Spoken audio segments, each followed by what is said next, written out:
E aí, tudo bem? Olha, uma pergunta que muita gente faz e que é super válida é por que a maioria das igrejas cristãs, como as batistas, por exemplo, se reúnem no domingo se um dos 10 mandamentos fala claramente sobre guardar o sábado?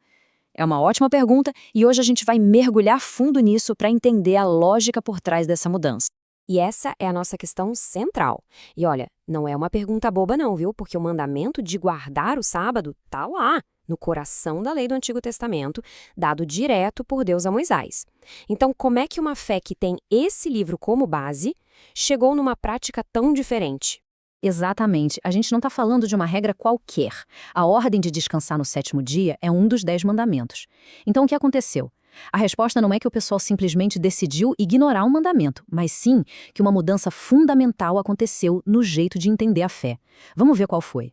Para a gente começar a entender isso, precisamos dar um passo para trás e olhar para o propósito da própria lei, incluindo o mandamento do sábado, mas pela perspectiva cristã. A resposta não está em jogar a lei fora, mas em entender o papel dela de um jeito totalmente novo. E aqui, gente, está a resposta mais direta, o ponto central de toda essa conversa. Jesus cumpriu a lei. Essa é a chave para tudo.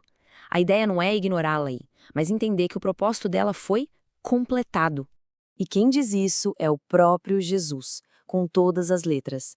A palavra-chave aqui é cumprir. Pensa assim, ó, é como construir um prédio. A planta, os andaimes, tudo isso é super importante para a construção, mas quando o prédio está pronto, o propósito deles foi cumprido, certo? Jesus está dizendo que ele é o prédio pronto para qual toda a lei apontava.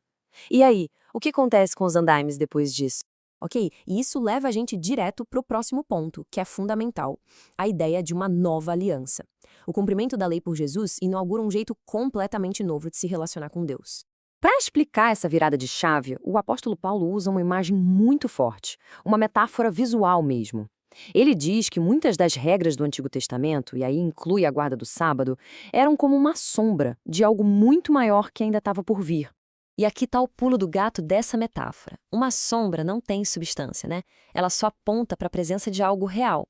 Se a gente fica correndo atrás da sombra, a gente perde o objeto real. Paulo está dizendo que o sábado era a sombra, mas Cristo é a realidade. O descanso de verdade não estava no dia, mas na pessoa para quem o dia apontava. E não para por aí. O Paulo usa outra analogia que é, nossa, genial. A da lei como um tutor. Para a gente sacar o impacto disso, precisa entender o que era um tutor naquela época. Não era só um professor, sabe? Era tipo um guardião responsável por uma criança até ela virar adulta. E olha, isso aqui fecha a ideia com chave de ouro. A lei tinha um propósito claro e com prazo de validade, guiar e proteger o povo de Deus. Mas com a chegada de Cristo, que é como a maioridade da fé, o papel desse tutor acaba. Não se está mais sobre aquela supervisão rigorosa, entende? Então, o que a gente vê aqui é uma mudança total de foco. A fé cristã não é mais sobre ficar seguindo uma lista de regras e dias, mas sim sobre viver um relacionamento com liberdade, um caminho que foi aberto por Cristo. E essa passagem de Romanos, olha, é crucial para entender a posição batista sobre isso. Ela estabelece o princípio da consciência de cada um. A questão de qual dia é mais sagrado vira uma coisa de convicção pessoal, não uma lei universal para todo mundo na fé cristã. Beleza, até aqui a gente entendeu a teologia, a lógica por trás da liberdade. Mas aí surge aquela pergunta prática, né? Se não existe mais uma obrigação, por que quase todo mundo acabou se reunindo no domingo? Vamos investigar a história por trás dessa mudança. Olha, essa tabela aqui resume a mudança de mentalidade de um jeito perfeito. De um lado, na antiga aliança, o fundamento era a lei, o foco era em um dia específico e o status era de obrigação. Do outro lado, na nova aliança, o fundamento vira a graça, o foco se move para a pessoa de Cristo e o resultado é a liberdade. É uma reconfiguração completa.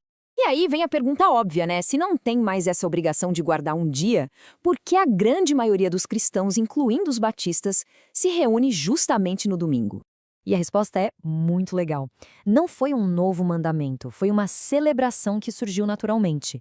O domingo, que era o primeiro dia da semana, virou o grande ponto de encontro por um motivo, uau, gigantesco: a ressurreição de Jesus. Foi nesse dia que o jogo virou.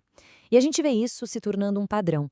Os primeiros cristãos se reuniam nesse dia, as coletas de ofertas eram feitas nesse dia, era o dia que celebrava a nova criação, a vitória sobre a morte.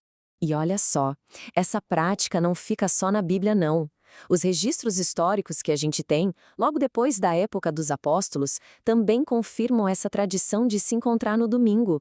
Dá uma olhada nessa citação do Didaquê. Isso aqui era tipo um manual de instruções da igreja lá do finzinho do 1º século, um dos documentos cristãos mais antigos que existem. E ele já falava para o pessoal se reunir no dia do Senhor, que era o jeito deles de chamar o domingo, para celebrar a ceia. Aí, um tempinho depois, lá por volta de 155, Justino Mártir descreve com detalhes os cultos cristãos acontecendo especificamente no dia chamado domingo. Isso deixa claro que já era um costume super estabelecido e conhecido bem no comecinho da história da igreja. Bom, e tudo isso vai afunilando para nossa conclusão central, para o verdadeiro significado do descanso dentro da fé cristã, como as fontes apresentam. E é aqui que a gente chega na maior virada de chave de todas. O verdadeiro descanso para a fé cristã não está mais numa folhinha do calendário, está numa pessoa, Jesus Cristo.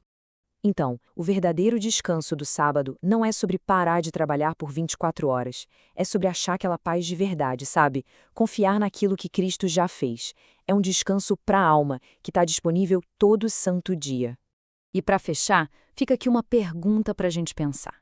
Se o verdadeiro descanso não é sobre parar de fazer as coisas um dia por semana, mas sobre confiar em Cristo todos os dias, como é que isso muda o jeito que a gente busca descanso e paz no nosso dia a dia tão corrido? É uma ideia para levar para a vida. Obrigado por explorar essa questão com a gente.